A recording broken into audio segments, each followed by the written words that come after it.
Meeting lots of new people here tonight at Evans Mills Motorsports Park. This one came as a request from the owner. He says, you got to get down there and interview 25-year-old Stephen Sherwood. His career goes a little bit different than most people. Some start on one form of racing, end up in another. He actually started on asphalt and microds at age 5, went to dirt, ran those 600 XL Modifieds. Have you ever seen those? Those are some darn good racing. Now he is in an asphalt modified. He has not won in this division yet. He is top 7 in the point standings up here. Stephen Sherwood joining me right now. So, how we doing, man? Good. How are you? Not bad. How's the car? How you doing? We've been okay. We've been fast most weeks. We need a little luck. Need to draw a little better, start up front. But I think if we can start up front, we can definitely stay there. So, is it a draw, redraw format every week here? Yep, every week. Every week. Yep. No handicapping, nothing like that. Nope. Okay. How long have you been in this car, an asphalt modified?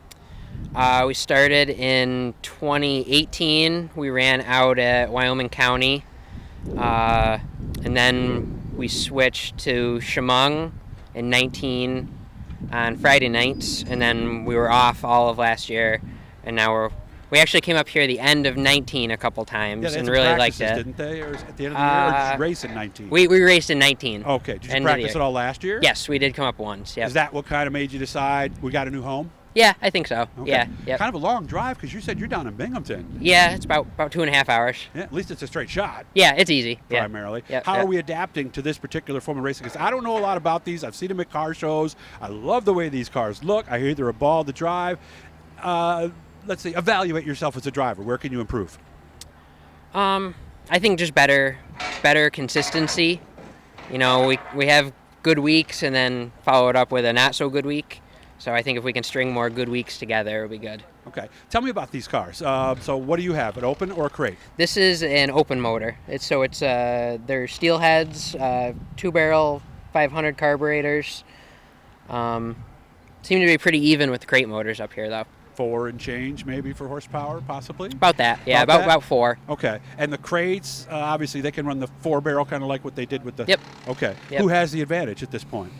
I would say it's pretty even. I think mostly the opens have won the races up here, but the crates are pretty consistently second, third, top 5. So, it seems to be pretty even. I remember when they did it on dirt, the crates would have an advantage sometimes going through the corners or coming out of the corners because of the 4 barrels. Is that kind of the way it is here?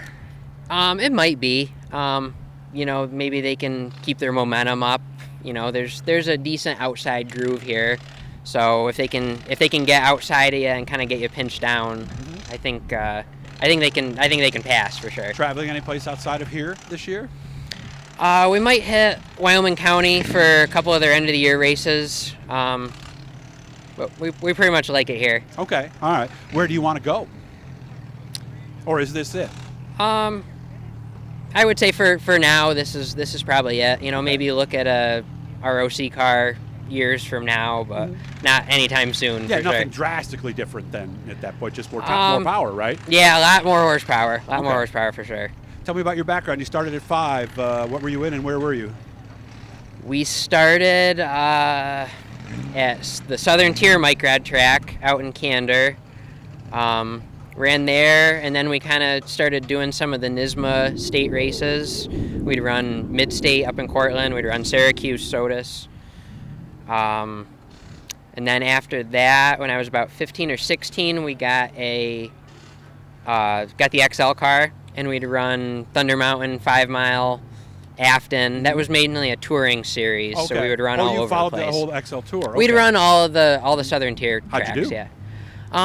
We won a few. Okay. We were getting to where we were running up front all the time. So what made you decide not to keep moving up the dirt ladder, but to switch gears and come back to asphalt? We got more family history and pavement. Okay. Just kind of always thought we'd go that way, and the XL was affordable. Yeah. It was a good in between class. There's not a lot of good entry classes for pavement other than like a 4-cylinder or a street stock or something like that. Okay. All right. Now, when you made this move, was it seamless, or did this? Because I would imagine more power and everything. Yeah, that had to be a tough move. No, it was pretty rough for sure. It was a learning experience, definitely. Okay.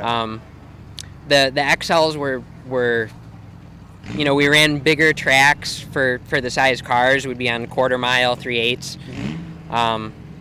And you were generally wide open at most of those places. Okay. Yeah.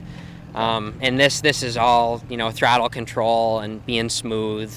And there was a lot to learn for sure. Did I hear your business? You have a family business that's involved in racing? That's my dad's business. Your dad's business. What does he do? They build race car wheels. Oh, nice. Asphalt or dirt or both? Mainly asphalt because they're steel wheels.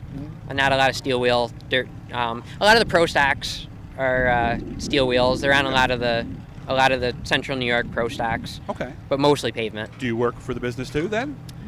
No, not really. Someday? No. Maybe if it grows. Yeah, okay. maybe. All right. Well, it's good to meet you. Yeah, nice meeting you. We shared this on his Facebook page. Guys, we did reach our goal, but we're always looking for new subscribers, so we're going all over the place doing all kinds of cool stuff this year. And now for some of you guys who see what we've done up here, this is what we do. Want to get to know the drivers? Come to our page. Good to know you, man. I hope you have fun tonight. Maybe I'll see you at the end of the night. Yeah, hopefully. Thank you.